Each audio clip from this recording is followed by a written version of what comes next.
Hello. Being in here with this teaching, which I absolutely trust, I find it more difficult. What's more difficult? I think I never had so many thoughts as sitting in here before. Oh, I see. Okay. Now I know what we're talking about. Well, that's good. That means you're going deeper, to be honest. It means you're going deeper. Very good. And so then when you're having these thoughts, and then based on what I've been teaching, what are you doing? No relationship. Right? No relationship. So when you understand no relationship, it doesn't matter whether the thought's present or it's not present, it's the same thing. If you're insisting that there's quietness, then if there's a thought there, it's going to be a problem. But if you're more looking at it from a perspective of non-duality, then whether the thought's there or the thought's not there, it doesn't make any difference. Thoughts are not a problem. So therefore you have the whole position of no relationship is the position of freedom right now. If you have a relationship with the thought, then that's going to lead to all kinds of things. Because then you have to say yes, you have to say no, you have to get involved. You get involved in a whole creative process. But if you have no relationship, then nothing happens, no karma is created, there's no result. So that means the presence of thought equals no result. Nothing happens, no result. Now, I'm a teacher of evolutionary enlightenment, but evolutionary enlightenment is based upon, the foundation of evolutionary enlightenment is traditional enlightenment. So first I learned about traditional enlightenment, and then slowly I developed this new teaching of evolutionary enlightenment. So if I have a short time with people, if we only had 5 days, 2 days, or 1 day, I wouldn't be talking about traditional enlightenment at all. I would only speak about evolutionary enlightenment.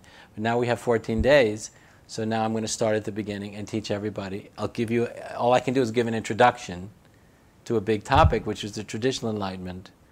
And we're not going to spend the whole retreat on it, but I feel an obligation to introduce people to the traditional orientation. So in traditional enlightenment, the goal is the actual goal in traditional enlightenment is to be free from karma. So as you probably know, if you've been to India, to be the fully enlightened, if you are what they call in Vedanta or in Buddhism fully enlightened, it means you're a jivan mukta, you're fully enlightened in this life. And the technical definition is your karma is finished. So if your karma is finished, then it's over. Everything's come to the end. So, and that's in the traditional enlightenment definition, which is different than evolutionary enlightenment. The traditional definition of enlightenment, that's the end. It means the candle's burnt out, right? So it's all over, zero. So that's what we're looking into. So how this relates to the thought process is if you have no relationship to the content of consciousness, if you have no relationship to the content of consciousness, which is no relationship to thought, then the arising of thought will yield no result. There will be no result. That's the whole point.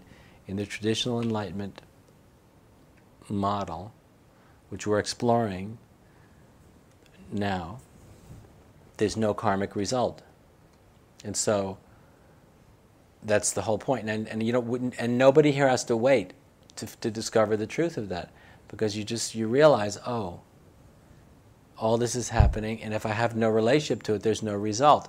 So it means the presence of thought, the presence of memory, the presence of fear, the presence of anxiety, the presence of anything. It doesn't have to mean anything. It can mean no thing whatsoever. It can mean absolutely nothing. These things can all exist, and there can be no result. And so if there's the arising of thought, the arising of emotion, but there's no result, you realize you can be free right now. You don't have to wait, and you can be an enlightened person right now.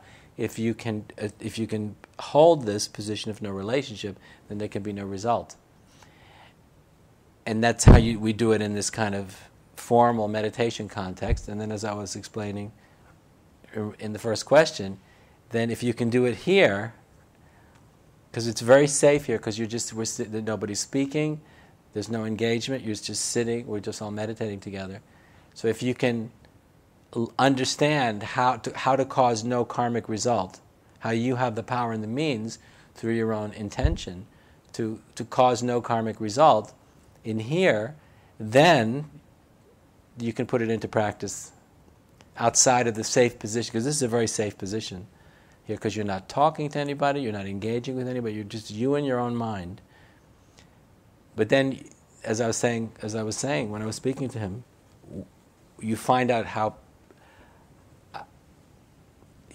true that is outside this safe context. When you actually are in the world, engaging with other people, you find out, can you also cause there to be no karmic result, and in that case would be no negative result. Then the result in the world of action would be only a positive result, no negative result. That would be the test. If people find that they're still acting out of ignorance, out of unconscious motivations that are causing suffering to other people and causing suffering to oneself, if that is still happening, it means that one isn't doing this. If one is in the world of engagement is still acting out of unconscious motivation, which is causing suffering to other people and suffering to oneself, it means that this no relationship teaching has not been internalized.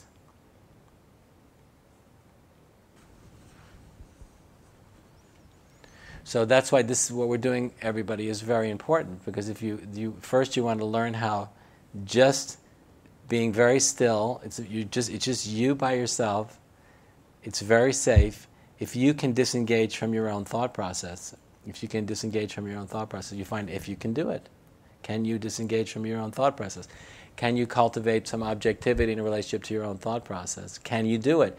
Do you have the power of awareness, or have you cultivated enough power in your own awareness to disengage from your own thought process enough to become a master of your own mind and emotions and ultimately your destiny?